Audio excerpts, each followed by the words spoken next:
Bom dia, presidente Duquinha, deputados e deputadas cearenses. Vou falar um pouco sobre as grandes realizações do governador Camilo agora, principalmente no reforço à questão de segurança, ao policiamento, mas eu quero me referir um pouco também a esse tema sobre a saúde, que foi abordado aqui pelos oradores que me antecederam. De forma específica, eu quero pensar uma questão que foi atribuída como responsabilidade do governo do Estado, que era a respeito da falta de benzetacil. Benzetacil é um antibiótico muito conhecido, muito popular, e que é a medicação de escolha para o tratamento da sífilis e para a profilaxia também, para evitar que as crianças nasçam com sífilis congênita, quando a mãe é portadora da sífilis. E essa medicação não falta exclusivamente no Ceará, como foi dito aqui.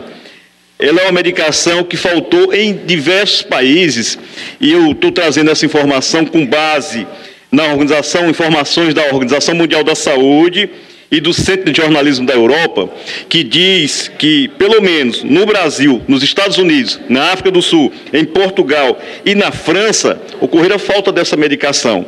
E se estudou por que estava faltando o benzetacil nesses países, no mundo todo. Estava faltando porque apenas 4 empresas no mundo fazem o sal base para ser usado no benzetacil, 3 delas na China, uma na Austrália, e elas estavam trabalhando com a produção de apenas 20% da sua capacidade. Por quê? E aí que está a ironia da coisa. É uma medicação que é barata. E os lucros com essa medicação não estavam sendo interessantes para essas empresas. E, para complicar mais ainda, uma dessas empresas da China, ela teve, numa vistoria, identificado que o sal estava contaminado. E essa medicação, então, feita por esse laboratório, que é o Cimitec, ela foi proibida de ser comercializada em vários países, inclusive aqui no Brasil. Se tentou de várias formas resolver esse problema, e aqui a medida que o governo adotou foi fazer um incentivo fiscal para as fábricas que produzissem o benzetacil, o governo federal. E também aumentou o preço do produto, como forma de aumentar o lucro daqueles que eram interessados para que eles fizessem. E mesmo assim o problema ainda persiste. Não é um problema, portanto, de responsabilidade do governo do Estado, e muito menos, inclusive, do governo federal. E é um problema que ele é de origem internacional. E que aqui a saída final para isso seria a produção dessa medicação pelo governo federal, através de uma empresa estatal. Eu quero também destacar que essa questão das licitações, no que diz respeito à venda de medicação, ela é uma questão extremamente delicada, porque, de repente, o governo pode assumir uma postura mais radical em relação à empresa, cobrando, como deve ser feito, que se mantenha o fornecimento da medicação ou dos insumos, do material cirúrgico, naqueles valores que foram propostos, mas as empresas muitas vezes conseguem embargar essas decisões na justiça e criam uma situação mais grave ainda do problema, transformam o problema numa situação mais complexa ainda. Então não é, portanto, uma situação fácil, mas requer realmente uma atenção, sobretudo com os lobbies das grandes empresas que querem fazer fortunas e ter lucros exorbitantes à custa da saúde pública, mesmo que para isso tenham que tomar posturas e atitudes que venham sacrificar milhares de pessoas. Pessoas em situação de extrema gravidade que dependem daquele procedimento a curtíssimo prazo e que muitas vezes perdem as suas vidas nas filas por conta da insensibilidade daqueles que têm como norte o lucro e a exploração da doença alheia. Mais dados positivos. Aqui de 12 de janeiro a novembro desse ano, foram realizados lá no Hospital de Messejana 6.334 procedimentos como cateterismo, angioplastias, que são procedimentos extremamente delicados e que demonstram a capacidade de funcionamento desse serviço. Não é pouca coisa, 6.334 procedimentos. Na emergência, lá daquele hospital, foram realizados 66.819 atendimentos até setembro desse ano. Também o hospital realizou 8.560 cirurgias e 7.526 internações. Então, é um hospital que é referência, que tem se destacado, sobretudo, pela realização dos transplantes, inclusive alguns deles de alta complexidade, como é o caso do transplante de fígado, transplante de pulmão, e que reduziu significativamente as filas daqueles que esperam por esses transplantes. Essa situação é uma situação pontual, mas que requer realmente um tratamento firme contra essas empresas que colocam em risco a vida dos outros, fazendo da medicina pública um comércio. Agora, é necessário dizer também, para encerrar esse assunto, que a saúde pública como um todo, ela está ameaçada no Brasil, porque o SUS, que era um sistema em construção permanente, com um objetivo realmente muito ambicioso, de fazê-lo um sistema universal, integral, aonde a população tivesse a assistência completa do posto de saúde com a medicação, na realização dos exames mais básicos e mais elementares, até a cirurgia mais sofisticada. Esse ambicioso projeto, ele está ameaçado pelo congelamento dos gastos feitos através de uma emenda constitucional por esse governo golpista. E a tendência é que, a partir do próximo ano, a saúde pública como um todo, ela vai encontrar mais dificuldades. Porque os recursos ainda são, apesar dos avanços das municipalizações, os recursos ainda são muito centralizados. E os municípios e os estados dependem muito dos repasses do governo federal. Aqui no Ceará mesmo, de acordo com a informação de um deputado federal, que é da base do governo Temer, muitos dos recursos de emendas parlamentares para a saúde foram contingenciados, mais de 50%. Então isso mostra o descaso que esse governo golpista tem com a saúde pública. E, portanto, nós precisamos mudá-lo o mais rápido possível, porque se há uma das grandes ameaças importantes à população, essa é uma das muitas tramadas por esse governo. Eu vou, inclusive, passar logo aqui para um outro tema que merece destaque também, que está na imprensa de hoje, um dos grandes jornais aqui do Ceará destaca uma manchete: a reforma da Previdência. O Temer quer 44 anos de contribuições com as mudanças, doutora Silvana, que ele quer fazer, diz que é para melhorar o projeto, e uma das melhorias que ele está apresentando é essa aqui: você só vai ter aposentadoria integral quando contribuir 44 anos, de acordo com o projeto dele. O interessante foi a justificativa que ele deu em uma das aparições que ele fez públicas, mas nem tão pública assim, com um forte esquema de segurança, onde ele dizia que o brasileiro vai viver muito mais tempo agora, que em breve os brasileiros estarão vivendo 140 anos. Ora, o presidente está completamente fora da realidade. E nessa reforma que vai ser proposta, essas mudanças que ele diz que é para tornar mais acessível, uma das mudanças é essa daí, para pior ainda mais do que o que é. Dificultar, de fato, o acesso das pessoas à aposentadoria, dificultar o acesso ao salário integral da aposentadoria. O seu salário a pessoa vai se aposentar com 70% do que estava ganhando quando está em atividade, e realmente fazer com que milhões de brasileiros fiquem na velhice e na completa pobreza, completamente desassistidos.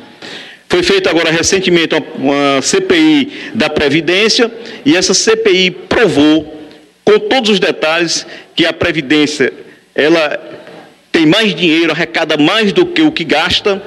No passado, muitos dos recursos da Previdência, que são trilhões, foram usados para fazer grandes investimentos no Brasil, como construir Brasília, construir a Companhia Siderúrgica Nacional e outras obras, megas obras que usaram dinheiro que era oriundo da Previdência, que a desvinculação da receita da Previdência é um dos instrumentos que faz com que 30% dos recursos da Previdência sejam desviados para outras finalidades, inclusive pagamento de serviços de dívida, e que isso sim é que faz com que ela seja aparentemente deficitária, como o governo quer fazer que a população acredite, numa premissa e num argumento completamente falso para justificar essas mudanças que pretende fazer.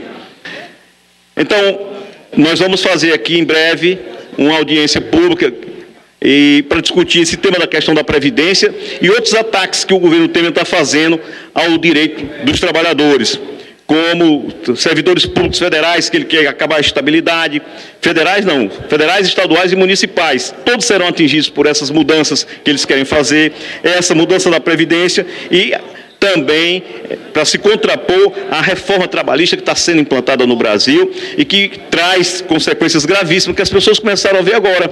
Recentemente, havia um anúncio oferecendo vagas para trabalho intermitente em um shopping em São Paulo a R$ 4,50 a hora, 5 horas, 2 dias na semana. E quando você faz as contas disso, você vai ver que o pagamento que esse trabalhador vai receber durante o mês, ele vai ser bem inferior ao salário mínimo, a metade do salário mínimo, inclusive. Então, foram mudanças que ocorreram para trazer graves prejuízos aos trabalhadores brasileiros de forma geral e aumentar o lucro dos patrões. Eu quero destacar também, na questão da segurança, esse problema rotineiramente debatido aqui e que preocupa o país como um todo e que tem se agravado de forma colossal a nível nacional, em que em alguns estados, como por exemplo no Rio de Janeiro, se mata coronéis, PMs com rotina e que nem o Exército, nem a Força Nacional de Segurança e nem o Exército conseguiu deter a espiral de violência que piora a cada dia e que faz com que aquele Estado viva uma verdadeira situação de guerra de guerrilha entre traficantes e exército e polícia militar, a elite da polícia militar, bem treinada, preparada para esse enfrentamento de rua e que não consegue impor as suas normas e o controle daquelas áreas. E que o tráfico, esses pesquisadores e estudiosos do assunto apontam como sendo o grande responsável da violência generalizada que ocorre no Brasil.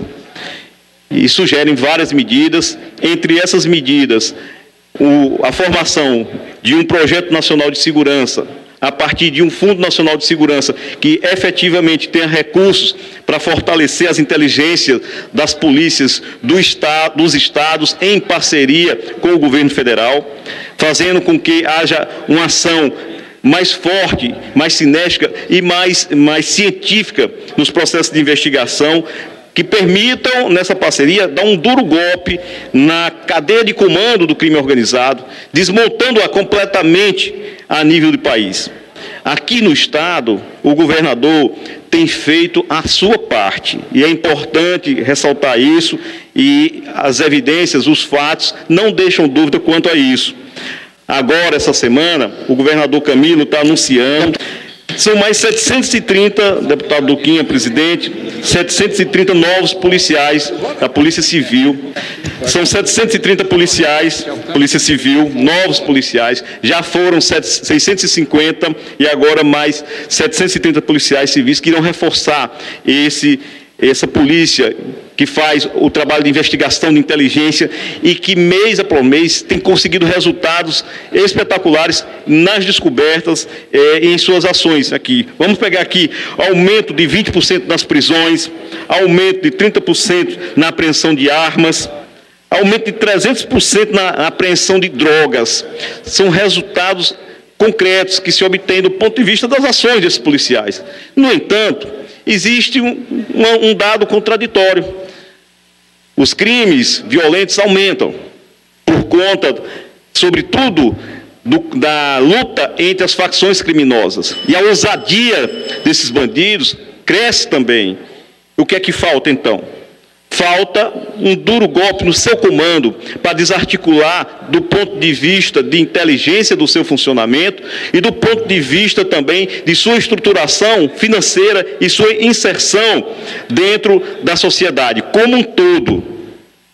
E aí precisamos também que o Estado, como um todo, a nível federal, estadual e municipal, eles fortaleçam as suas ações no sentido de ter políticas concretas de combate à pobreza. Ao contrário, esse governo Temer tem piorado a situação dos trabalhadores, lançado mais gente na pobreza, na situação de miséria absoluta.